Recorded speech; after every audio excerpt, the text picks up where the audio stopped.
Sindh online school class 6 मज़मून science बाब 10 सबक ॿियो रोशनीअ जो सफ़र ऐं जज़्ब थियणु transmission and absorption of light.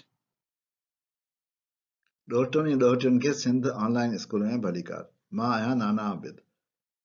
ॿारो असां हिन सबक में रोशनीअ जे जज़्ब थियण जे बारे में उनजे ट्रांसमिशन जे बारे में पढ़ंदासीं। रोशनी सफ़र कीअं थी करे ऐं कीअं कंहिं शइ में एब्ज़ॉर्ब थिए थी यानी जज़्ब थिए थी। ॿारो हिननि तस्वीरुनि में असां गर्मीअ जा कपिड़ा ॾिसी रहिया आहियूं। असांखे ख़बर आहे त असां हल्का फुल्का सादा ऐं ढिला ढाला कपिड़ा पाईंदा आहियूं गर्मीअ में, इन जे करे जीअं असांखे गर्मी न लॻे।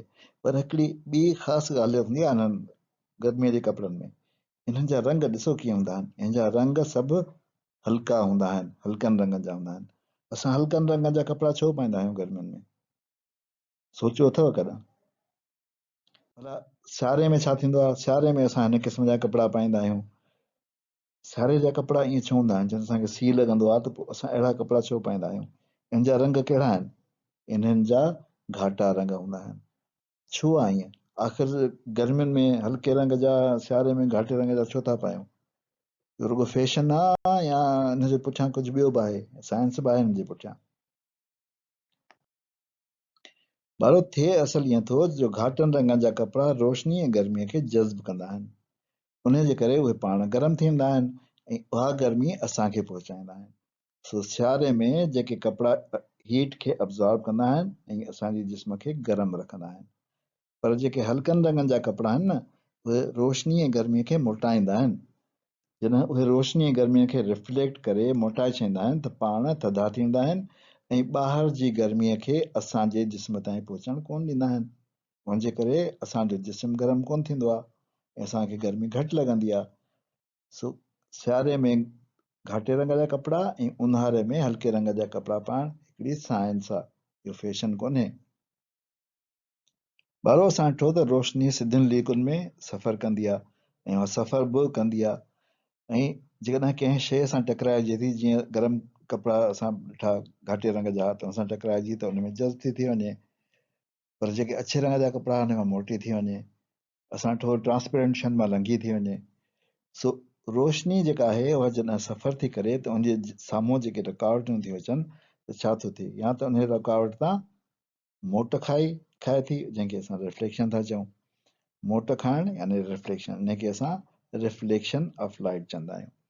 यानी कंहिं शइ सां टकराइजी मोट खाइणु, मोटी वञणु। उन खां पोइ जीअं ट्रांसपेरेंट असां ॾिठो जिस्म, शफ़ाफ़ जिस्म उन मां लंघी थी वञे, उनखे असां ट्रांसमिशन चवंदा आहियूं, त उन मां ट्रांसमिट थी वेंदी आहे। पर कुझु शयूं जेके आहिनि जीअं घाटा रंग जा कपिड़ा थिया, उन में रोशनी जज़्ब थी वेंदी आहे, अब्ज़ॉर्ब थी वेंदी आहे, इनखे असां अब्ज़ॉर्प्शन चवंदा आहियूं। सो रोशनी जे साम्हूं जॾहिं रुकावटूं थियूं अचनि त या त उहा मोट थी खाए, या जज़्ब थी थिए, या उन मां लंघी थी वञे। सो ॿारो हाणे असां ॾिठो त रोशनी कंहिं शइ खे सां जॾहिं टकराइजे थी त उन में जज़्ब थी वञे।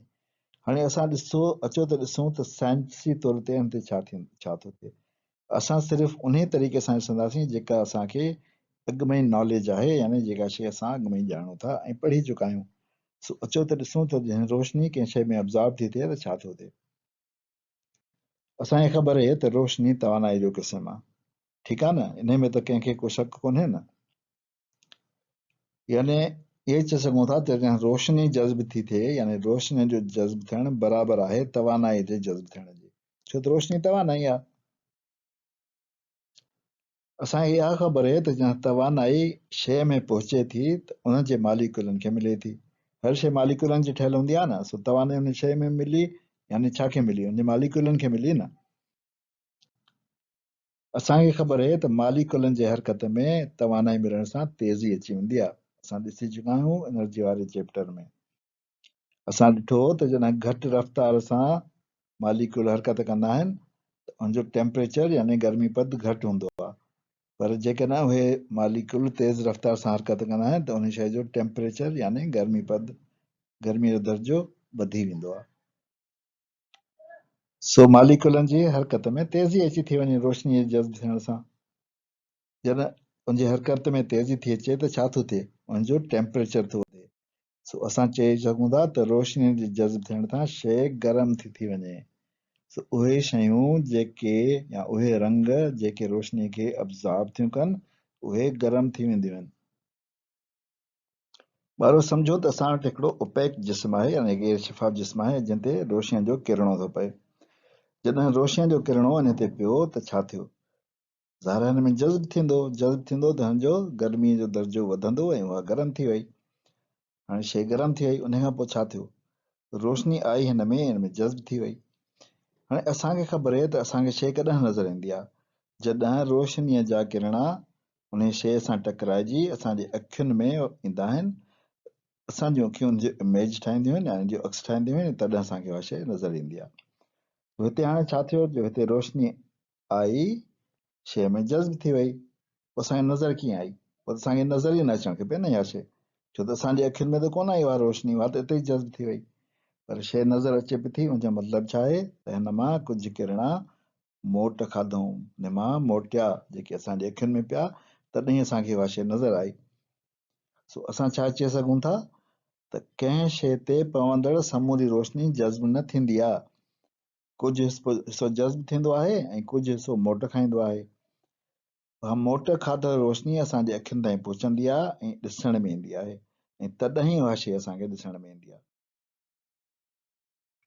ॿारो इन ते असां पंहिंजे अॼोके सबक जी पुॼाणी था कयूं। नाना आबिद खे इजाज़त ॾियो, वरी मिलंदासीं। ख़ुदा हाफ़िज़।